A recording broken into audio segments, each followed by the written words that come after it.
ನಮಸ್ಕಾರ. ಎಲ್ಲರಿಗೂ ಕೂಡ ಯುಗಾದಿ ಹಬ್ಬದ ಹಾರ್ದಿಕ ಶುಭಾಶಯಗಳು.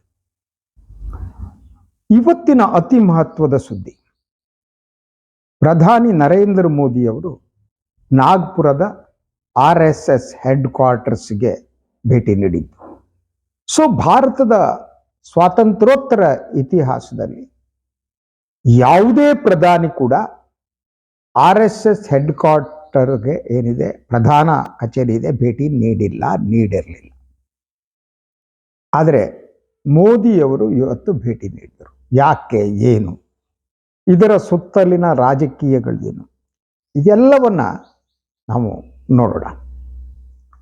ಒಂದು 1925ರಲ್ಲಿ ಪ್ರಾರಂಭವಾದ ರಾಷ್ಟ್ರೀಯ ಸ್ವಯಂ ಸೇವಕ ಸಂಘ. ಈ ಸಂಘ ನೋಂದಾಯಿತ ಸಂಸ್ಥೆನೇ ಅಲ್ಲ.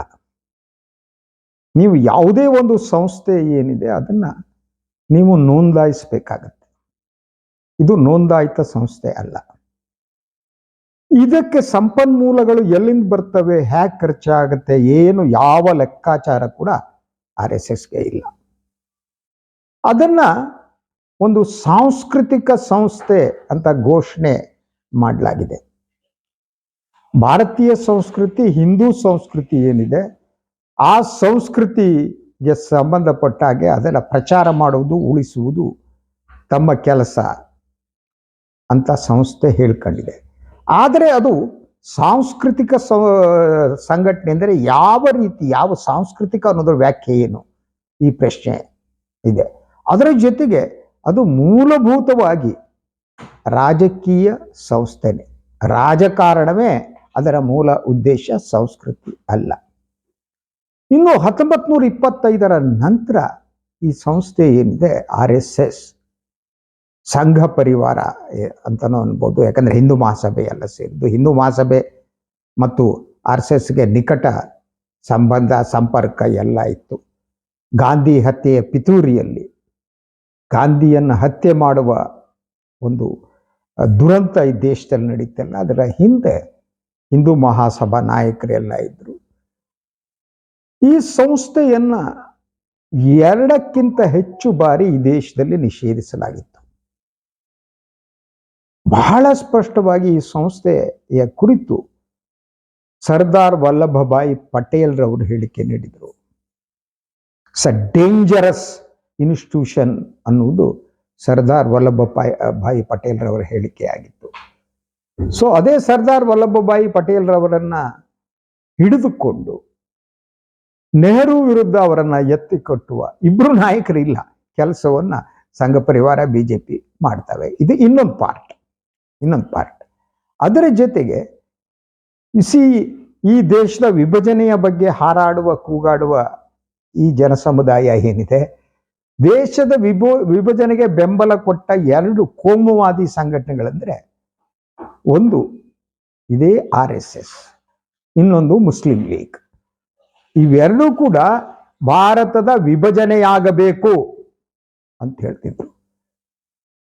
RSSನ ವಾದವೇ ಅದಾಗಿತ್ತು, ಸಂಪೂರ್ಣವಾಗಿ ಈ ದೇಶ ವಿಭಜನೆಯಾಗಬೇಕು, ಮುಸ್ಲಿಮರಿಗೆ ಬೇರೆ ರಾಷ್ಟ್ರ ಹೋಗ್ಬಿಡ್ಲಿ ಅಂತ. ಆದ್ರೆ ಈಗ ಈ ದೇಶದ ವಿಭಜನೆಗೆ ಮಹಾತ್ಮ ಗಾಂಧಿಯವರೇ ಕಾರಣ ಅಂತ ಪ್ರಚಾರ ಮಾಡಲಾಗುತ್ತೆ. ಇವರ ಡಬಲ್ ಸ್ಟ್ಯಾಂಡರ್ಡ್ಗಳು ನೋಡಿ. ಹಾಗೆ ನೋಡಿದ್ರೆ ಗಾಂಧಿ ವಾಸ್ ಅಗೇನ್ಸ್ಟ್ ದ್ಯಾಟ್. ಗಾಂಧಿಯವರು ವಿಭಜನೆಗೆ ವಿರುದ್ಧವಾಗಿದ್ರು. ಕೊನೆಯವರೆಗೆ ಅವರು ವಿಭಜನೆ ಆಗ್ಕೂಡ್ದು ಅಂತ ಹೇಳಿದವರೇ. ವಿಭಜನೆ ಆಗಬೇಕು ಅಂತ ಹೇಳಿದ RSS ಮತ್ತು ಮುಸ್ಲಿಂ ಲೀಗ್. ಈ ಸಂಘಟನೆ ಏನಿದೆ, ಈ ಸಂಘಟನೆ ಇದು ಒಂದು ಭಕ್ತ ಸಂಘಟನೆ ಅಂತ ಕ್ಲೇಮ್ ಮಾಡಲಾಗುತ್ತೆ. That is also wrong. ಅವರಿಗೆ ದೇಶ ಅನ್ನುವ ವ್ಯಾಖ್ಯೆನೇ ಸರಿಯಾಗಿ ಗೊತ್ತಿಲ್ಲ. ಯಾಕೆಂದ್ರೆ 50ರ ದಶಕದವರೆಗೆ RSS ಮುಖ್ಯ ಕಚೇರಿಯಲ್ಲಿ ಭಾರತದ ಧ್ವಜವನ್ನೇ ಹಾರಿಸ್ತಿರ್ಲಿಲ್ಲ. ಅವರು ಅದನ್ನು ಹಾರಿಸೋದಕ್ಕೆ ಪ್ರಾರಂಭ ಮಾಡಿದ್ದು ಇತ್ತೀಚಿನ ವರ್ಷಗಳಲ್ಲಿ. ಅವರು ಭಗವಾ ಜೆಂಡಾ, ಅವರ ಜೆಂಡಾ ಭಗವಾ ಜೆಂಡಾನೇ ಈ ದೇಶದ ಧ್ವಜವನ್ನಾಗಿ ಮಾಡುವ ಯತ್ನವನ್ನು ಕೂಡ RSSನವರು ಮಾಡಿದ್ರು. ಆದರೆ ಅದರಲ್ಲಿ ಸಫಲರಾಗಲಿಲ್ಲ. ಇನ್ನು ಸ್ವಾತಂತ್ರ್ಯ ಚಳವಳಿಯ ಸಂದರ್ಭದಲ್ಲಿ ನೀವು ಬಹಳಷ್ಟು ದಾಖಲೆಗಳು ಸಿಗ್ತವೆ. ನೀವು ಈ ವಾಟ್ಸಪ್ ಯೂನಿವರ್ಸಿಟಿಯವರು ಚಡ್ಡಿ ಕಾಚಾ ಲಂಗೋಟಿಯವರು, ಈ ಚಡ್ಡಿ ಕಾಚಾ ಲಂಗೋಟಿಯ ಬೆಂಬಲದಿಂದ ಅಧಿಕಾರಕ್ಕೆ ಬಂದವರು, ಅವ್ರ ಮಾತನ್ನ ನಂಬೇಡಿ, ಇತಿಹಾಸವನ್ನು ತೆಗೆದು ನೋಡಬೇಕು. ಸೊ ಬಹುತೇಕ RSS ಸಂಘಟನೆ ಬ್ರಿಟಿಷರಿಗೆ ಬೆಂಬಲವನ್ನ ನೀಡ್ತಾ ಬಂದಿತ್ತು. ಭಾರತದ ಸ್ವಾತಂತ್ರ್ಯ ಅವರಿಗೆ ಮುಖ್ಯ ಆಗಿರಲಿಲ್ಲ. ಬ್ರಿಟಿಷರು ಇನ್ನಷ್ಟು ಕಾಲ ಈ ದೇಶದ ಆಡಳಿತ ನಡೆಸಲಿ ಅನ್ನೋದು RSSನ ನಿಲುಮೆಯಾಗಿತ್ತು. ಆ ಕಾರಣಕ್ಕಾಗಿ ಸ್ವಾತಂತ್ರ್ಯ ಚಳವಳಿಯಲ್ಲಿ ಅವರು ಪಾಲ್ಗೊಂಡಿರಲೇ ಇಲ್ಲ. ಪಾಲ್ಗೊಂಡ್ರು ಕೂಡ ಅವರು ಬ್ರಿಟಿಷರಿಗೆ ಕ್ಷಮಾಪಣಾ ಪತ್ರವನ್ನ ಬರೆದು ಬಂದವರೇ ಹೆಚ್ಚು, ಸಾವರ್ಕರ್ ಅವರನ್ನು ಸೇರಿದಂತೆ. ನಾವು ನಿಮ್ಮ ದಾಸಾನುದಾಸರಾಗಿ ನಿಮ್ಮ ಪಾದವನ್ನು ತೊಳೆದು ಅದಕ್ಕೆ ಕುಂಕುಮ ಅಕ್ಷತೆಯನ್ನು ಹಾಕಿ ಬದುಕ್ತೀವಿ ಅಂತ ಬರೆದು ಕೊಟ್ಟು ಬಂದು ಜನ ಇವರು. ಈ ಸಂಸ್ಥೆಯ ಇಡೀ ಆಕ್ಟಿವಿಟೀಸ್ ಏನಿದೆ, ಇದರ ಆಕ್ಟಿವಿಟೀಸ್ ಸುತ್ತ ಒಂದು ನೀಡಲ್ ಆಫ್ ಸಸ್ಪಿಷನ್ ಇದೆ, ಸಂಶಯದ ಮುಳ್ಳು ಇದೆ. ಇಂತಹ ಸಂಸ್ಥೆ ಏನಿದೆ, ಸಂಸ್ಥೆಗೆ ಪ್ರಧಾನಿ ನರೇಂದ್ರ ಮೋದಿ ಅವರು ಭೇಟಿ ನೀಡಿದ್ದು. ಈ ದೇಶದ ಯಾವ ಪ್ರಧಾನಿಯೂ ಕೂಡ RSS ಹೆಡ್ ಕ್ವಾರ್ಟರ್ಸ್ಗೆ ಭೇಟಿ ನೀಡಿರಲಿಲ್ಲ. ಹಾಗಿದ್ರೆ ಇವರು ಭೇಟಿ ನೀಡಿದ್ದು ಯಾಕೆ? RSSಗೆ ಹೋಗಿ ಈಗ ಅವರು ಸರೆಂಡರ್ ಆದ ಮೋದಿ ಅವರು. ಯಾಕೆಂದ್ರೆ RSS ಮತ್ತು ಮೋದಿಯವರ ನಡುವಿನ ಜಗಳ ಇದೆಯಲ್ಲ, ಅದು ಗುಜರಾತ್ನಲ್ಲೇ ಪ್ರಾರಂಭವಾದದ್ದು. ಮೋದಿ ಯಾವ ರೀತಿಯ ವ್ಯಕ್ತಿ ಅಂತಂದ್ರೆ, ಅವರು ತಮ್ಮನ್ನ ವಿರೋಧಿಸುವವರನ್ನ ಯಾರನ್ನು ಉಳಿಸಲ್ಲ ಅವರು. ಸೊ ಗುಜರಾತ್ನ ಹಲವಾರು RSS ನಾಯಕರನ್ನ ಬೋರ್ಡಿಗಿಲ್ದಿದ್ದ ಹಾಗೆ, ಹೆಸರು ಇಲ್ದಿದ್ದ ಹಾಗೆ ಮಾಡಿದ್ರು ನರೇಂದ್ರ ಮೋದಿ ಅವರು. ಇನ್ನು 2014ರಲ್ಲಿ ಅವರು ಅಧಿಕಾರಕ್ಕೆ ಬಂದ ಮೇಲೆ ಕೂಡ ಈ RSS ಅನ್ನ ತಮ್ಮ ನಿಯಂತ್ರಣದಲ್ಲಿ ಇಟ್ಟುಕೊಳ್ಳುವ ಯತ್ನವನ್ನು ಮಾಡಿದರು. ಅದಕ್ಕಾಗಿ ಅವರು RSS ಅನ್ನ ಆಂತರಿಕವಾಗಿ ವಿಭಾಗಿಸಿದರು. ಮೋಹನ್ ಭಾಗವತ್ ಮತ್ತು ಮೋದಿಯವರ ಸಂಬಂಧ ಸರಿ ಇರಲಿಲ್ಲ. ಅದಕ್ಕೆ ಹಲವಾರು ನೀವು ಹೇಳಿಕೆಗಳನ್ನು ನೋಡಬಹುದು. 2015ರಲ್ಲಿ ಮೋಹನ್ ಭಾಗವತ್ ಅವರು ನೀಡಿದ ಹೇಳಿಕೆ, ಅದಾದ ನಂತರ ಅವರು ನೀಡಿದ ಬಹುತೇಕ ಹೇಳಿಕೆಗಳೇನಿವೆ, ಕೆಲವು ಸಂದರ್ಭಗಳಲ್ಲಿ ಮೋದಿಯವರ ಕಾಲೆಳೆಯುವ, ಅವರಿಗೆ ಚುಚ್ಚುವ ಕೆಲಸವನ್ನು ಮೋಹನ್ ಭಾಗವತ್ ಮಾಡಿದ್ದಾರೆ. ಅದರಂತೆ ಮೋದಿಯವರು ಸಂಪೂರ್ಣವಾಗಿ ಮೋಹನ್ ಭಾಗವತ್ ಅವರನ್ನು ನಿರ್ಲಕ್ಷಿಸಿದರು.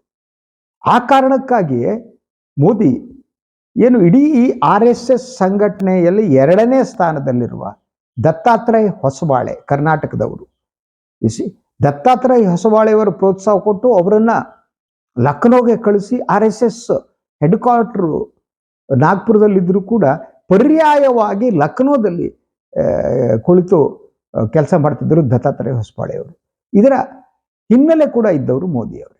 ಆದರೆ ಮೋದಿ ಮತ್ತು RSSನ ಸಂಬಂಧ ಈ ಕೆಡುತ್ತಿರುವ ಸಂದರ್ಭದಲ್ಲಿ ಸೊ RSS ಕೆಲವು ಕಾಲ ಚುನಾವಣೆಯ ಸಂದರ್ಭದಲ್ಲಿ ನಿಷ್ಕ್ರಿಯ ಆಗಿತ್ತು. ಆ ಕಾರಣಕ್ಕೆ BJP suffered lot.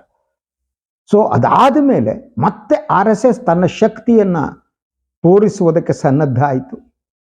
So Maharashtra election, Haryana ಎಲೆಕ್ಷನ್ಗಳಲ್ಲಿ RSS ಸಕ್ರಿಯವಾಗಿ ಪಾಲ್ಗೊಂಡು ಬಿಜೆಪಿ ಅಧಿಕಾರಕ್ಕೆ ಬರುವಂತೆ ನೋಡ್ಕೊಂಡು, ಇದಾದ ಮೇಲೆ ಸಾವಕಾಶವಾಗಿ ಬಿಜೆಪಿಯ ಮೇಲಿನ ತನ್ನ ನಿಯಂತ್ರಣವನ್ನ ಬಲಪಡಿಸತೊಡಗಿತು RSS. ಅದು ಎಲ್ಲಿವರೆಗೆ ಹೋಯ್ತು ಅಂತ ಅಂದ್ರೆ, ಬಿಜೆಪಿ ರಾಷ್ಟ್ರೀಯ ಅಧ್ಯಕ್ಷರನ್ನ ಇದುವರೆಗೆ ನೇಮಿಸೋದಕ್ಕೆ ಸಾಧ್ಯ ಆಗಿಲ್ಲ, because of differences between RSS and Modi Amit Shah. So Modi Amit Shah ಈಗಲೂ ಕೂಡ JP ನಡ್ಡಾ ಅವರ ಸ್ಥಾನದಲ್ಲಿ ತಮ್ಮ ಭಟ್ಟಂಗಿಯೊಬ್ಬನ ಕೂಡಿಸುವ ಯತ್ನದಲ್ಲಿದ್ದಾರೆ. ಹುಜೂರ್ ಆದವರು ಅವರು ಅಧ್ಯಕ್ಷರಾಗಿರ್ಬೇಕು, ನಡ್ಡಾ ಟೈಪ್. ಅವ್ರು ಹೇಗೆ ಅಂತಂದ್ರೆ, ಮೋದಿ ಅಮಿತ್ ಶಾ ಏನು ಹೇಳ್ತಾರೆ ಅದರ ಇಂಪ್ಲಿಮೆಂಟ್ ಮಾಡೋದಷ್ಟೇ. ಅವರಿಗೆ ಸ್ವತಂತ್ರ ವ್ಯಕ್ತಿತ್ವ ಇಲ್ಲ, ದೇಹ ಮಾತ್ರ ಇದೆ ಅಷ್ಟೇ, ಬುದ್ಧಿಗಿದ್ದಿ ಎಲ್ಲ ಮಾರ್ಕೊಂಡಿದ್ದಾರೆ. ಅಂಥವ್ರು ಬೇಕು ಅಂತ ದೇ ಆರ್ ಟ್ರೈ. ಆದರೆ RSS ಕೇಳ್ತಾ ಇಲ್ಲ. RSS ವಾಟ್ ಬಿಲೀವ್ಸ್ ಮೋದಿ ನಂತರ ಯಾರು ಅನ್ನುವ ಬಹಳ ಮುಖ್ಯವಾದ ಪ್ರಶ್ನೆ ಕೂಡ ಇದೆ. ಅದಕ್ಕೆ ಪಕ್ಷವನ್ನ ಸಂಘಟಿಸುವುದಕ್ಕೆ ಒಬ್ಬ ಬಲವಾದ ಸ್ವತಂತ್ರ ವ್ಯಕ್ತಿತ್ವದ ಅಧ್ಯಕ್ಷ ಬೇಕು ಅಂತ. ಯಾಕೆಂದ್ರೆ ಸೊ ಇಂಡಿಯಾದ ಸುಮಾರು 20ಕ್ಕೂ ಹೆಚ್ಚು ರಾಜ್ಯಗಳಲ್ಲಿ ಬಿಜೆಪಿ ಆಂತರಿಕ ಭಿನ್ನಾಭಿಪ್ರಾಯದಿಂದ ಬಳಲ್ತಾ ಇದೆ, ನೋವನ್ನು ಅನುಭವಿಸ್ತಾ ಇದೆ. ಅಲ್ಲಿ ಯಾವುದೇ ರೀತಿಯ ಕ್ರಮ ಕೈಗೊಳ್ಳುವುದಕ್ಕೂ ಕೂಡ ಮೋದಿ ಅಮಿತ್ ಶಾ ಅವರಿಗೆ ಆಗ್ತಾ ಇಲ್ಲ. ಸೊ ಈ ಪರಿಸ್ಥಿತಿ ಹೋಗಬೇಕು ಅಂದ್ರೆ ಒಬ್ಬ ಪ್ರಭಾವಿಯಾದ ಪವರ್ಫುಲ್ ಆದ ಒಬ್ಬ ಅಧ್ಯಕ್ಷ ಬೇಕು ಅನ್ನೋದು RSS ವಾದ. ಅದಕ್ಕಾಗಿ RSS ತನ್ನ ಮೊದಲ ಆಯ್ಕೆಯನ್ನ ಸಂಜಯ್ ಜೋಶಿ ಅನ್ನುವ RSS ಕಾರ್ಯಕರ್ತರನ್ನ ರೆಫರ್ ಮಾಡಿತ್ತು. ಅವರ ಹೆಸರನ್ನ ಯಾವ ಕಾರಣಕ್ಕೂ ಮೋದಿ ಅಮಿತ್ ಶಾ ಒಪ್ಕೊಳ್ಳಲ್ಲ. ಅವರು ಬಹುದೊಡ್ಡ ಮೋದಿ ವಿರೋಧಿ ಸಂಜಯ್ ಜೋಶಿ ಅವರು. ಸೊ ಆದ್ರಿಂದ ಅದು ಹಾಗೆ ಬಿತ್ತು. ಸೊ ಎರಡನೇದು RSS ಆಯ್ಕೆ ಅಂತ ಅಂದ್ರೆ ಶಿವರಾಜ್ ಸಿಂಗ್ ಚೌಹಾಣ್, ಮಧ್ಯಪ್ರದೇಶದ ಮುಖ್ಯಮಂತ್ರಿಯಾಗಿ ಕೆಲಸ ಮಾಡಿದವರು. ಅವರನ್ನ ಮೋದಿ ಅಮಿತ್ ಶಾ ಗುಂಪು ಎತ್ತಿಬಿಟ್ಟು ಡೆಲ್ಲಿಗೆ ತಗೊಂಡು ಅಗ್ರಿಕಲ್ಚರ್ ಮಿನಿಸ್ಟರ್ ಮಾಡಿ ಕೂಡಿಸಿದ್ದಾರೆ. ಸೊ ಅವರನ್ನಾದ್ರೂ ಅಧ್ಯಕ್ಷರು ಮಾಡಬೇಕು ಅನ್ನೋದು RSS. ಆದರೆ ಅದಕ್ಕೂ ಕೂಡ ಮೋದಿ ಅಮಿತ್ ಶಾ ಒಪ್ಪಿಗೆ ಇಲ್ಲ. ಈ ಪರಿಸ್ಥಿತಿಯಲ್ಲಿ ಮೋದಿಯವರು ನಾಗ್ಪುರಕ್ಕೆ ಇವತ್ತು ಭೇಟಿ ನೀಡಿದರು. ಮೋದಿಯವರ ಜೊತೆ ಕೇಂದ್ರ ಹೆದ್ದಾರಿ ಸಚಿವರಾದ ನಿತಿನ್ ಗಡ್ಕರಿ ಅವರಿದ್ದರು, ಮಹಾರಾಷ್ಟ್ರ ಮುಖ್ಯಮಂತ್ರಿಯಾದ ಫಡ್ನೀಸ್ ಇದ್ದರು. ಇದೆಲ್ಲದರ ನಡುವೆ ಭೇಟಿ ಈಗ ನಾಗ್ಪುರದಲ್ಲೇ, ಈಗ ನಾನು ತಮ್ಮ ಜೊತೆ ಮಾತನಾಡೋ ಸಂದರ್ಭದಲ್ಲಿ ಮೋದಿಯವರು ನಾಗ್ಪುರದಲ್ಲೇ ಇದ್ದಾರೆ. ಸಂಜೆವರೆಗೆ ಇಲ್ಲಿರ್ತಾರೆ. ಇಲ್ಲಿಂದ ಅವರು ಸಂಜೆ ನಾಗ್ಪುರದಿಂದ ಪ್ರಯಾಣ ಬೆಳೆಸ್ತಾರೆ. ಸೊ ಈ ನಡುವೆ ಸುಮಾರು ಅಟ್ಲೀಸ್ಟ್ 4-6 ಪ್ರಮುಖ ವಿಚಾರಗಳ ಬಗ್ಗೆ ಮೋದಿ ಮತ್ತು ಮೋಹನ್ ಭಾಗವತ್ ಅವರ ನಡುವೆ ಸಮಾಲೋಚನೆ, ಚರ್ಚೆ ನಡೆಯುವ ಸಾಧ್ಯತೆ ಇದೆ. ಅದರಲ್ಲಿ ಬಹಳ ಮುಖ್ಯವಾಗಿ ಬಿಜೆಪಿ ಅಧ್ಯಕ್ಷರು ಯಾರು ಅನ್ನೋ ಪ್ರಶ್ನೆ, ಅದು ಬಗೆಹರಿಯುತ್ತಾ ಅನ್ನೋದು ಒಂದು. ಸೊ ಇದನ್ನು ನೋಡಿದರೆ ಮೋದಿ ಅವರಿಗೆ ಈಗ RSS ಶಕ್ತಿ ಗೊತ್ತಾಗಿದೆ, RSS ತನಗಿಂತ ಹೆಚ್ಚು ಪ್ರಬಲವಾಗಿದೆ ಅನ್ನುವ ಅರಿವು ಮೋದಿಯವರಿಗೆ ಬಂದಂತೆ ಕಾಣುತ್ತೆ. ಅದರಿಂದ ಈ ಸರೆಂಡರ್ಡ್ ಬಿಫೋರ್ ಮೋಹನ್ ಭಾಗವತ್ ಎದುರು ಅಥವಾ RSS ಸಂಘಟನೆ ಎದುರು ಮೋದಿಯವರು ಸರೆಂಡರ್ ಆಗಿದ್ದಾರೆ, ಶಿರಸಾಷ್ಟಾಂಗ ನಮಸ್ಕಾರ ಮಾಡಿದ್ದಾರೆ. RSS ತನ್ನ ಶಕ್ತಿಯನ್ನ ಏನು ಅಂತ ತೋರಿಸ್ಕೊಟ್ಟಿದೆ, ತಾನು ಎಷ್ಟು ಪ್ರಬಲವಾಗಿದ್ದೇನೆ ಅನ್ನೋ ತೋರಿಸ್ಕೊಟ್ಟಿದೆ. ಆದ್ರಿಂದ ಅನಿವಾರ್ಯವಾಗಿ ಮೋದಿಯವರು RSS ಜೊತೆ ಮೋಹನ್ ಭಾಗವತ್ ಜೊತೆ ಪ್ಯಾಚಪ್ ಮಾಡ್ಕೋಬೇಕಾಗಿದೆ. ಪ್ಯಾಚಪ್ ಅದಿಲ್ಲದಿದ್ರೆ ಅವರಿಗೆ ಉಳಿಗಾಲ ಇಲ್ಲ ಅನ್ನೋದು ಗೊತ್ತಾಗಿದೆ. ಸೊ ಈ ಕಾರಣಕ್ಕಾಗಿ ಈ ಭೇಟಿ ಮಹತ್ವದ್ದಾಗಿದೆ. ಅದರ ಜೊತೆಗೆ ಒಂದು ನಿತಿನ್ ಗಡ್ಕರಿ ಮತ್ತು ಮೋದಿಯವರ ನಡುವೆ ಇರಬಹುದಾದ ಅಂತರವೇನಿದೆಯಲ್ಲ, ಆ ಅಂತರವನ್ನ ಸರಿಪಡಿಸುವ ಕೆಲಸವನ್ನು ಕೂಡ ಮೋಹನ್ ಭಾಗವತ್ ಮಾಡುವ ಚಾನ್ಸಸ್ ಇದೆ. ಯಾಕೆಂದ್ರೆ ಗಡ್ಕರಿ ಅವರಿಗೆ RSSನ ಸಂಪೂರ್ಣ ಕೃಪಾಶೀರ್ವಾದ ಇದೆ. Is representing that constituency also, Nagpur parliamentary ಕಾನ್ಸ್ಟಿಟ್ಯೂನ್ಸಿಯನ್ನೇ ಸೊ ನಿತಿನ್ ಗಡ್ಕರಿ ಅವರು ರಿಪ್ರೆಸೆಂಟ್ ಮಾಡ್ತಿದ್ದಾರೆ. ಸೊ ನಿತಿನ್ ಗಡ್ಕರಿ ಅವರು ಪ್ರಧಾನಿಯಾಗುವ ಎಲ್ಲ ಅರ್ಹತೆಯನ್ನ ಹೊಂದಿದ್ದಾರೆ ಅನ್ನೋದು RSS ನಂಬಿಕೆಯಾಗಿದೆ. ಅದರ ಜೊತೆಗೆ ಇಬ್ಬರ ನಡುವೆ ಏನು ಸಂಬಂಧ ಕೆಟ್ಟಿದೆಯಲ್ಲ, ಆ ಸಂಬಂಧವನ್ನ ಸರಿಪಡಿಸಬೇಕಾದ ಅನಿವಾರ್ಯತೆ ಇದೆ ಅಂತಾನು RSS ನಂಬಿದೆ. ಸೊ ಈ ಒಂದು ಪ್ಯಾಚಪ್ ಕೆಲಸಕ್ಕೂ ಕೂಡ ಇದಾಗಬಹುದು. ಅದರ ಜೊತೆಗೆ ನಾಗ್ಪುರ ಈಗ ತಾನೇ ಹೊತ್ತಿ ಉರಿದಿದೆ, ನಾಗ್ಪುರಕ್ಕೆ ಬೆಂಕಿ ಬಿದ್ದಿತ್ತು. ಸೊ ಮಹಾರಾಷ್ಟ್ರ ಏನಿದೆ ಅದೊಂದು ರೀತಿ ಉದ್ಯಮಶೀಲ ರಾಷ್ಟ್ರ. ದೇಶಕ್ಕೆ ಅತಿ ಹೆಚ್ಚು GDP ಪಾಲನ್ನ ಕೊಡ್ತಾ ಇರುವುದು ಮಹಾರಾಷ್ಟ್ರ. ಎಂದೂ ಕೂಡ ಮಹಾರಾಷ್ಟ್ರ ಕೋಮುವಾದಕ್ಕೆ ಬಲಿಯಾಗಿರಲಿಲ್ಲ. ಆದರೆ ಅದನ್ನು ಇವರು ಮಾಡಿದರು. ಇವರದ್ದು ಇನ್ನೊಂದು ಇದೆ, ಈ ಬಿಜೆಪಿ RSS ಕಂಪ್ನಿದು. ಅವರು ಈ ಸಿನಿಮಾಗಳನ್ನ ಮಾಡಿ ಮಾಡಿ ಮಾಡಿ ಇತಿಹಾಸವನ್ನ ತಮಗೆ ಬೇಕಾದಂಗೆ ಪ್ರೆಸೆಂಟ್ ಮಾಡಿ ಸೊ ಜನರನ್ನ ಕೆರಳಿಸುವುದು ಅಂತ ಔರಂಗಜೇಬ್ ವಿಚಾರದಲ್ಲಿ ಆದದ್ದು. ಸೊ ಅಶೋಕ ಅಂತಿದ್ದೀನಿ, ಶಿವಾಜಿಯ ಮಗ, ಸೊ ಅವರು ಮತ್ತು ಮೊಘಲ್, ಇದನ್ನೆಲ್ಲ ಇತಿಹಾಸವನ್ನು ತಿರ್ಚಿ ಸಿನಿಮಾ ಮಾಡಿ ಒಂದು ಸಿನಿಮಾ ಬಂತಂದ್ರೆ ಹೆಸರು ಮರ್ತೋಯ್ತು ನನಗೆ. ಆ ಸಿನಿಮಾದ ಬಿಟ್ಬಿಟ್ಟು ಬೆಂಕಿ ಹೆಚ್ಚಿ ಬಿಟ್ಬಿಟ್ರು. ಅದರಂತೆ ಬಹಳಷ್ಟು ಸಿನಿಮಾಗಳು. ಅವ್ರಲ್ಲಿ ಒಬ್ಬಳು MP ಇದ್ದಾಳಲ್ರಿ, ಅವಳು 2014ರಲ್ಲಿ ಬಂತು ಅಂದ್ಲು ನೋಡಿ, ಅವಳ ಹೆಸರು ಹೇಳಕ್ಕೆ ಇಷ್ಟ ಇಲ್ಲ. ಸ್ವಾತಂತ್ರ್ಯ ಬಂದು ಆ ಹೆಣ್ಮಗಳು ಯಾವುದೋ ಒಂದು ಸಿನಿಮಾ ಮಾಡಿದ್ವಿ, ಇಂದಿರಾ ಗಾಂಧಿ ಮೇಲೆ ಒಂದು ಮಾಡಿದ್ವಿ. ಸೊ ಇಡೀ BJPಯ ಜನ ಏನಿದ್ದಾರೆ ಅಂದರೆ, ಅವ್ರು ಇಂಥ ಸಿನಿಮಾ ಮಾಡೋದು ಬಿಡೋದು, ಸುಳ್ಳು ಬಿಡೋದು, ಜನರಿಗೆ ಬಿಕ್ಕೇಜ್, ಇದೇ ಕೆಲಸ. ಸೊ ಈಗ ಮಹಾರಾಷ್ಟ್ರ ಕೂಡ ಈ ಒಂದು ಕಮ್ಯುನಲ್ ಕ್ಲಾಶಸ್ ಆಗುವ ಸ್ಥಿತಿಯನ್ನು ನಿರ್ಮಿಸಿದ್ದಾರೆ.